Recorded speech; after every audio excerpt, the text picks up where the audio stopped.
Back at it again with the Billy Duffy. And this time it's going to be Sanctuary era.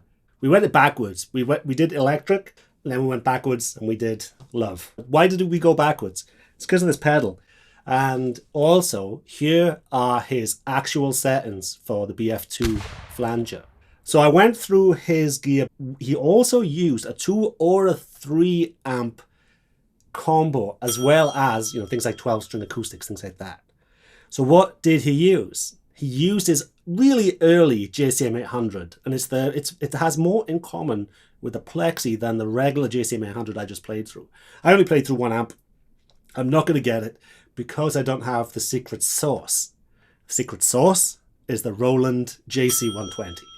So he says that the chorus on that is what he bases half of his sound around. He said you can't mimic that chorus. So live, he's gone to using 3 amps. In the past, he was using the JCM 800 with the JC120, but also he used a matchless DC30. Now I have a Seriatone Dizzy 30, which is essentially a clone of the matchless. But now he's gone full back into the AC30, because the matchless is loosely based on the AC30. But now he's starting to rock with that more. I'd be interested to know if he had the old AC30 with the old Bulldog speakers, because that's the tone. The newer ones, the new speakers, are a bit stiffer. I mean, the old Bulldogs, they could only handle 15 watts, so it's no wonder a lot of them turn to dust when people try to play through them. So there's a lot of information on my old video on the Cult. I just wanted to give this flanger a run for its money, and you can tell those settings, they really do have the Cult type of a sound. I turned it off halfway through it just so you could hear the roar of just a JCM 800 and a Les Paul style guitar with Motor City pickups on it. And here is the gear that I used on this one, but way more important. So what's more important than guitar tone? What's more important than even a riff? The producer, Steve Brown, took a demo off the desk of one of his friends, one of his peers, and played it, and he saw something in it, and that was a demo of riffs by the Cult.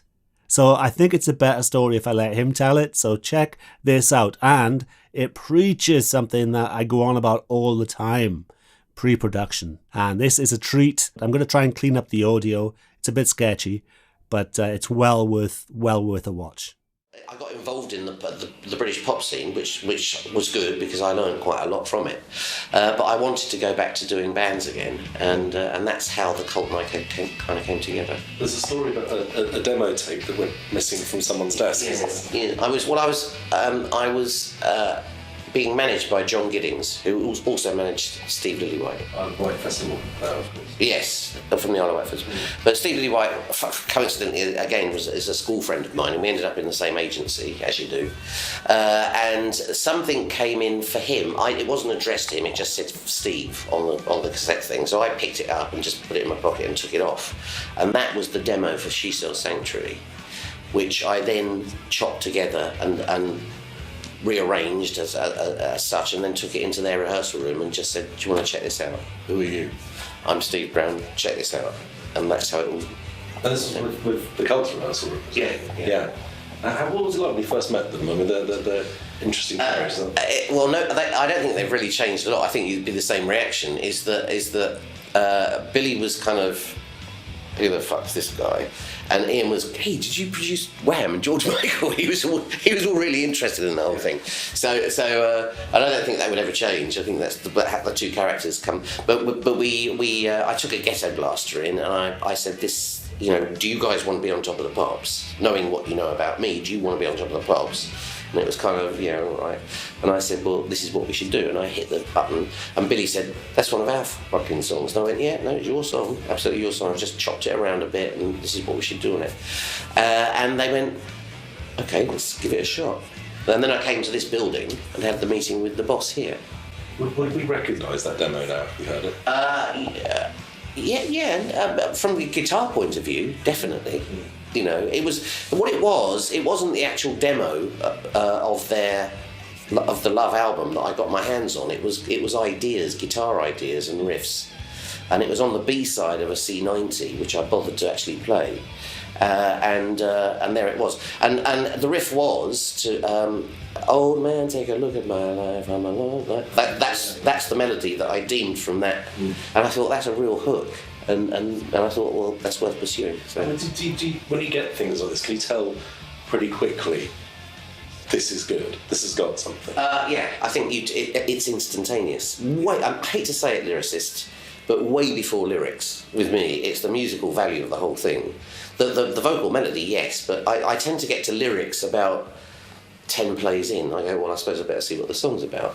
You know, I'm hearing words, but I'm just more hearing melody and the vibe of the whole song. So you kind of you had the meeting here, and then you decided to go into the studio. Yeah, we went into the famous Olympic Studios, which is just down the road here, and recorded. Down the road. It's still actually Kimsey's still got the basement going, oh, right. So it's still up and running. In fact, I'm planning some recording there soon. But we went in the very famous Studio One, who have the spirits of Led Zeppelin and the Who and all those sort of Stones, etc. And we made She Sells Sanctuary with all its little mixes and things that went with it, and that we all got big approval from, and of course were allowed to go back into the studio to make the Love album. And as we did that, then She Sells Sanctuary charted, which was a great spirit for the album. How developed were the songs when you went into the studio? On the Love album, the advantage of the Love album was that we went to this fantastic little rehearsal room. I don't even know whether they're still running, but it was called Stanbridge's, and it was on the road down to Brighton. And they had this barn, and it was a very low-level Manor Studios. It had a barn and an accommodation, and a great family running it, and it was just such a great place to be. And I booked them into there, and we went systematically through everything they had. And did what we call, and it doesn't happen much these days I don't think, but it's called good old pre-production. So we actually made the album in our heads first.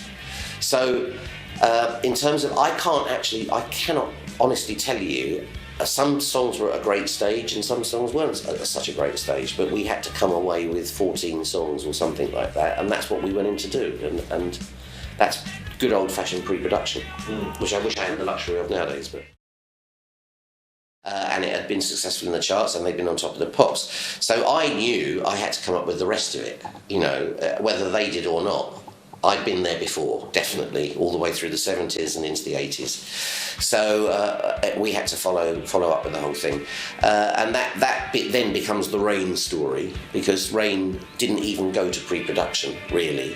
It suddenly, we had a hit record, we were just going in the studio, and suddenly I'm thinking, they're going to want a follow-up any second now. And sure enough, the phone call came. And at the time, I just felt that Sanctuary needed a little sister. And that's how Rain came along. I said, guys, we've really got to work on a new song. And again, you know, Ian, but everybody worked really hard. It was good, because obviously I'm whipping them, you know, saying, you know, don't become complacent, you know, don't, please. Let's get the quality right up there. You know, Ian, I'm sorry, this song can't be about a boring businessman. It's got to be about something spiritual. And he chose The Rain, which was fantastic. So yes, I did know we were onto something special, but also I was heaving dynamite trying to get there. You know, we had to actually make something really special. I mean, there were little problem tracks in there. I remember Hollow Man was a real problem. You know, I just couldn't really get it to work. And it turned out okay, but... Do you work it out? Yeah, I do. In fact, now, the best thing about being a producer and 20 years is listening to the records, because you just forget loads of stuff, and you just think that's really good, that's well done. Yeah. How long did the whole process take with Love? I would say we were about 2 to 3 weeks in pre-production in Stanbridge's, and then recording would probably be in the region of 12 weeks, I would think. I'm guessing, but that's over that period of time. That's how long I'd normally take with everything. People think of they think of Ian and Billy, yeah. But how was that marriage at that point? Was it still as you would see it now? I don't really know what it is now. I would imagine, hopefully, it's the same. But it's very much a sort of Mick and Keith situation.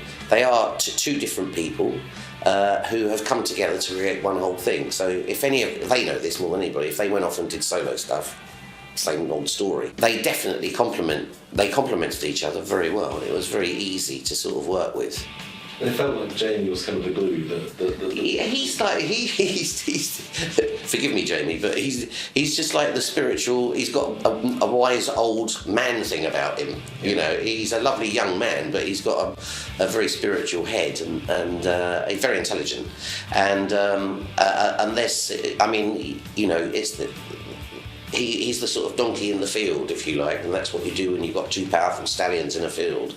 You put a donkey in there and they calm them down, sort of thing. I think that's how it goes anyway. It's like fire and ice, basically. You see, I feel my role in the band is to be kind of in the middle of that, kind of like lukewarm water. So yeah, he'd be in a situation, and he's a very calming influence. So he's a glue in a way, yeah. Thanks to my patrons a ton. Nobody's signed up recently. Richard P. & Co., you guys are awesome. You keep these speakers flapping, and we are well on our way to 100. And when I get to 100, I can cut my damn strings. It's good to let rip on that riff, because it's such a great riff. It's kind of hard, too, to get up right up there and not flub it. I think I flubbed it a few times. You have a good one. Thanks for watching. Circle of Tone.